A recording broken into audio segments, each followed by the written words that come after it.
बच्चों, अब हम लोग अपना अगला टॉपिक यही शुरू कर रहे हैं। जो हमारा टॉपिक है राजस्व की मांग और किसान का कर्ज। कैसे राजस्व की मांग बढ़ती गई और किसान कैसे कर्जदार होते गए, दिन प्रतिदिन उनका कर्जा कैसे बढ़ता गया, इसी को हम लोग को समझना है। तो शुरू करते हैं राजस्व की मांग और किसान का कर्ज।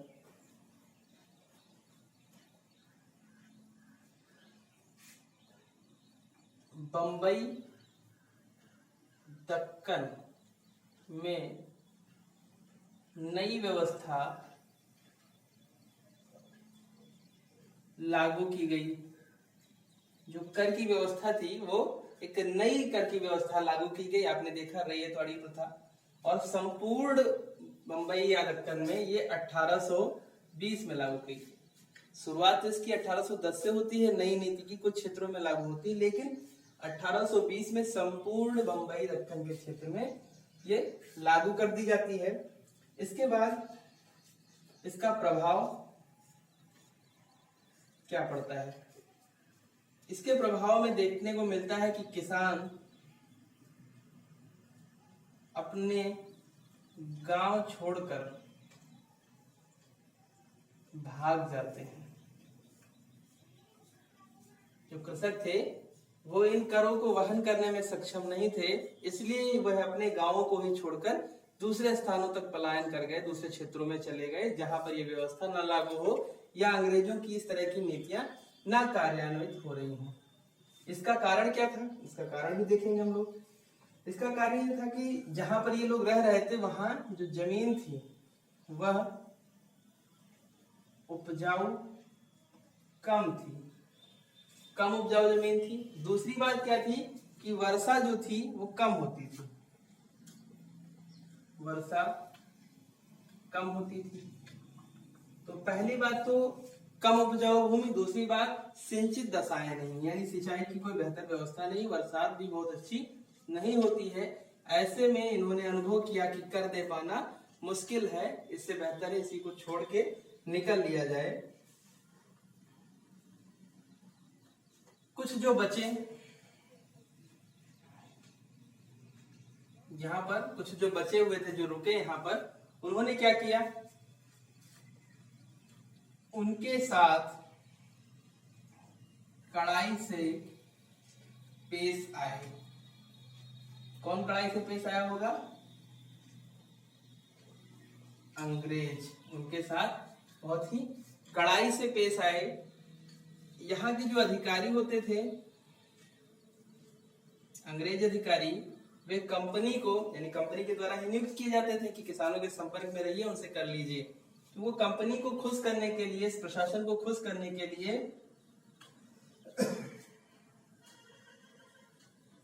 किसानों की फसलें जब्त कर लेते थे। जो किसानों की फसलें होती थी उसे जब्त कर लेते थे तथा गांव के ऊपर सामूहिक रूप से जुर्माना लगा देते थे। गांव के ऊपर सामूहिक जुर्माना लगा देते थे। ठीक, ये क्या दिखा रहा है? ये अपना गुड वर्क दिखा रहा है। हर व्यक्ति का गुड वर्क होता है, उसी के आधार पर उसको प्रमोट किया जाता है। तो क्या होता है कि ये अधिकारी कंपनी के वफादार बनने के चक्कर में, कंपनी के हितैषी बनने के चक्कर में किसानों के साथ दुर्व्यवहार करते हैं, किसानों के साथ असंवेदनशील व्यवहार करते हैं।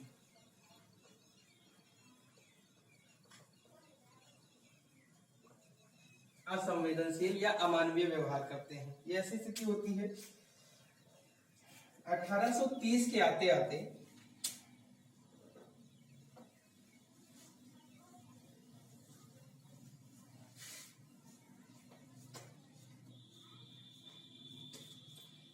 1830 के आते आते जो उत्पाद थे, वहां के जो कृषि जन्य उत्पाद थे, उत्पादों के मूल्य में भारी गिरावट आई, भारी गिरावट आई।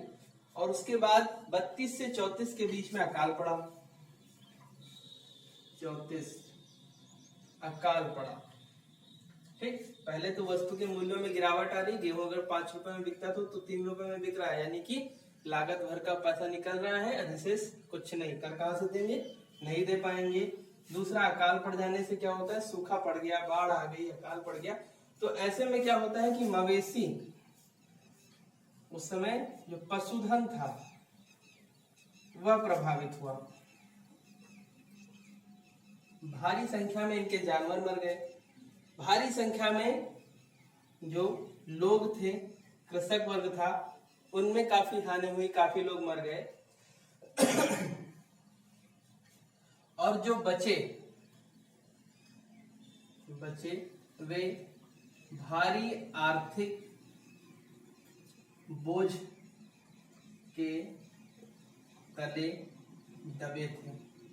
ठीक, जो बचे भी वो क्या है, भारी आर्थिक बोझ के तले दबे हुए हैं, इनके ऊपर भारी आर्थिक बोझ आ चुका है। क्यों? क्योंकि इन्होंने लंबे समय से कर नहीं दिया है, या फिर ये कहिए राजस्व अदा नहीं किया है। अनुकूल परिस्थितियां ही नहीं थी कभी, तो कहां से अदा करते भाई। अकाल पड़ रहा है, जो है उत्पादों के मूल्यों में गिरावट आ रही है, ऐसी स्थिति में टैक्स दे पाना संभव है? कोई सवाल ही नहीं उठता इसका कि दे पाया जाए। तो ऐसी स्थिति में ये दे नहीं पाते हैं और इनका कर्ज जो है वो निरंतर बढ़ता चला जा रहा है। यानी क्या था, राजस्व की मांग की वजह से क्या हो रहा है, कर्जा इनका बढ़ रहा है। ठीक, चलिए थोड़ा सा और आगे बढ़ेंगे, बस ये समझ में आ जाएंगे। परिस्थितियां बिल्कुल भी अनुकूल नहीं है, उधर राजस्व की मांग बनी हुई है, इधर कृषक का कोई लाभ या उत्पादन बेहतर नहीं हो पा रहा है। ऐसे में कुछ प्रश्न बनते हैं, किसान कैसे जीवित रहे, किसान कैसे जीवित रहे। पहला प्रश्न, जीने की दशाएं नहीं है, किसान कैसे जीवित रहे। दूसरा है, राजस्व कैसे अदा करें।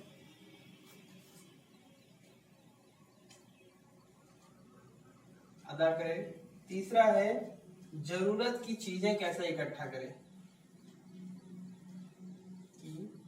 चीजें कैसे इकट्ठा करें। ठीक, और फिर पांचवा है, बच्चों का शादी विवाह, यानी शादी विवाह कैसे हो। ये सारे प्रश्न हैं।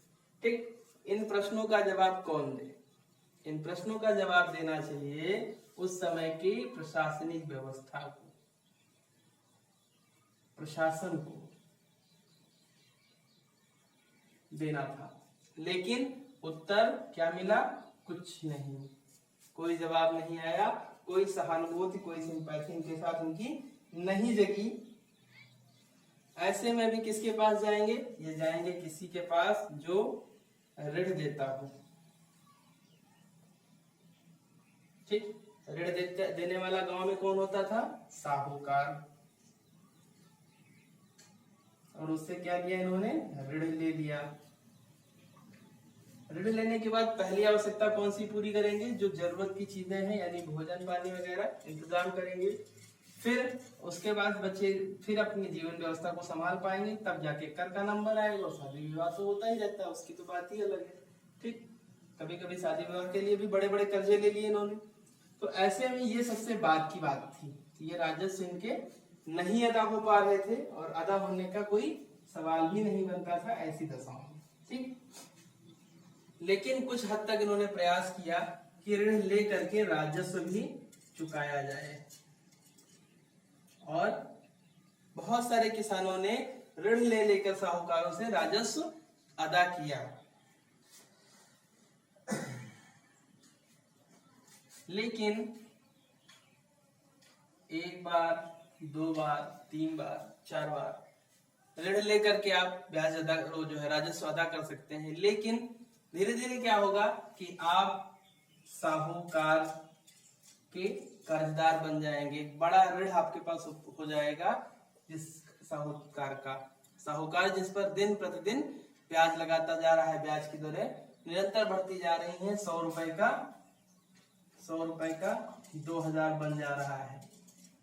ठीक, इस तरह से तीव्र गति से ब्याज बढ़ रहा है साहूकार के पास, और आप साहूकार से पैसा लेकर राजस्व अदा कर रहे हैं। यानी कि कुल मिला के बहुत ही दयनीय स्थिति कृषक की होती चली गई रैयतवाड़ी प्रथा के कारण।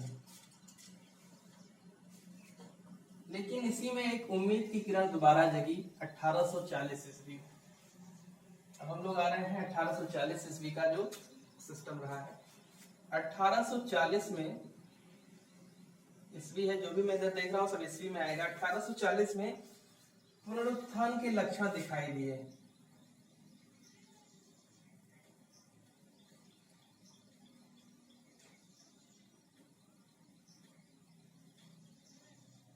के लक्षण दिखे, पुनरुत्थान के किसानों की स्थिति फिर से बेहतर हो सकेगी, ऐसे कुछ लक्षण 1840 में नजर आए। ब्रिटिश अधिकारियों ने, जो ब्रिटिश पदाधिकारी थे, ने अनुभव किया, इन्होंने अनुभव किया, इनको भी एक बार एहसास हुआ, अनुभव किया इन्होंने कि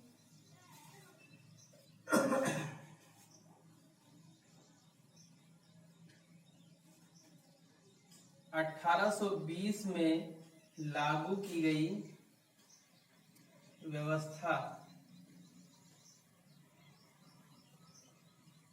में कर का निर्धारण कट्टरता पूर्वक किया गया था। ठीक, यानी कि इन्होंने यह अनुभव किया कि जब हम 1820 में नीतियां बना रहे थे, कर लागू करने की बात कर रहे थे, तो थोड़ा सा कड़ाई दिखाई थी, कट्टरता के साथ किया था, इसलिए अब राजस्व को कम करना चाहिए, करना चाहिए। ठीक, और यही इन्होंने किया कि राजस्व को धीरे थोड़ा थोड़ा हल्का कर दिया, यानी कम कर दिया। राजस्व की जो दरें थी उनको कम कर दिया कि किसान उसको दे पाए। 1845 ईस्वी के बाद उत्पादों के मूल्यों में धीरे धीरे वृद्धि हुई। ठीक, उत्पादों के मूल्यों में 1845 के बाद उत्पादों के मूल्यों में धीरे धीरे वृद्धि हुई, थोड़ी सी तरक्की हुई, गति आई, वृद्धि हुई उसमें। और इसके बाद स्थिति में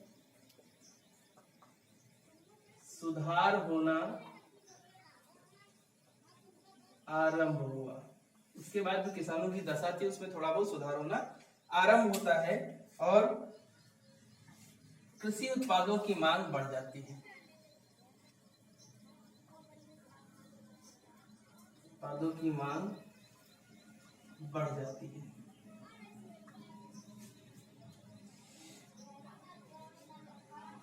और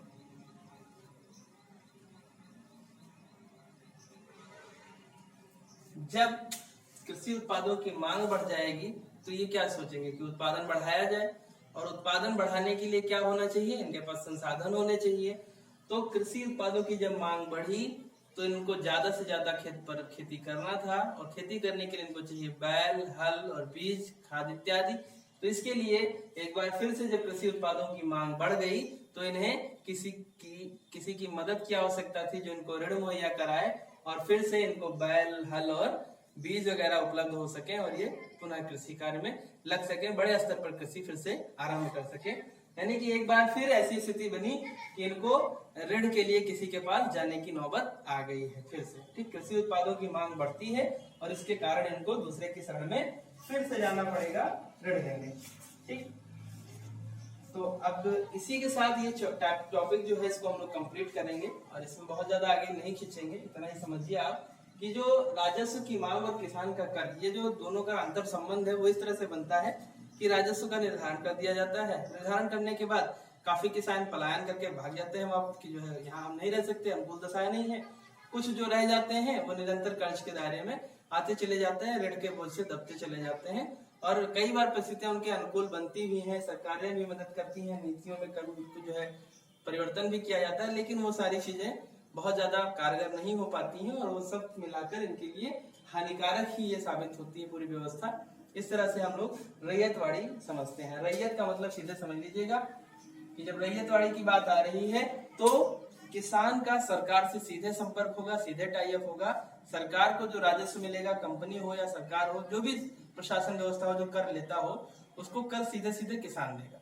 जो बीच का मीडिएटर होता था, जो जमींदार वर्ग होता था, जो पैसा लेता था और देता था, वो खत्म हो जाएगा। यानी इस व्यवस्था को लागू करने के पीछे जो उद्देश्य था वो यही था कि जो बिचौलिए बीच में है, जो धांधली करते हैं, उनको इस व्यवस्था से दूर रखा जाए ताकि किसान का कुछ लाभ हो सके, किसान की स्थिति में सुधार हो सके। हालांकि वो हो नहीं पाया, तो चीजें ऐसी चलती रही और परिस्थितियों बस वो सारी चीजें अनुकूल नहीं हो पाई कृषकों के। कृषक लंबे समय तक इन अव्यवस्थाओं का शिकार रहे और अंत में आप देखते ही हैं स्वतंत्रता का संघर्ष होता है और देश आजाद होता है, विभिन्न व्यवस्थाओं में परिवर्तन होता है, संवैधानिक व्यवस्था का विकास होता है, संविधान का निर्माण हो जाता है, उसके अनुसार प्रत्येक व्यक्ति को अपने जीवन को जीने, व्यवसाय को करने की आजादी मिल जाती है। तो ये सारी चीजें बाद में आती हैं, लेकिन ये अपना टॉपिक यहाँ तक कंप्लीट हो गया है। अब इसके बाद हमारा एक लास्ट टॉपिक बचेगा, जो है दंगा, जो है दक्कन दंगा आयोग बचेगा। और दक्कन दंगा आयोग के साथ ही साथ हम लोग पढ़ेंगे कपास में तेजी। कपास में तीव्र गति से 1857 में कपास संघ की स्थापना हो जाती है ब्रिटेन में, उसके बाद कपास में तेजी आती है उसकी मांग में, उस व्यवस्था को पढ़ेंगे। और फिर एक लास्ट हमारा टॉपिक आ जाता है दक्कन दंगा, और इसी के साथ चैप्टर कंप्लीट हो जाएगा। तो इसको आप देखिए और नेक्स्ट टाइम फिर मिलते हैं अगले टॉपिक के साथ। Thank you.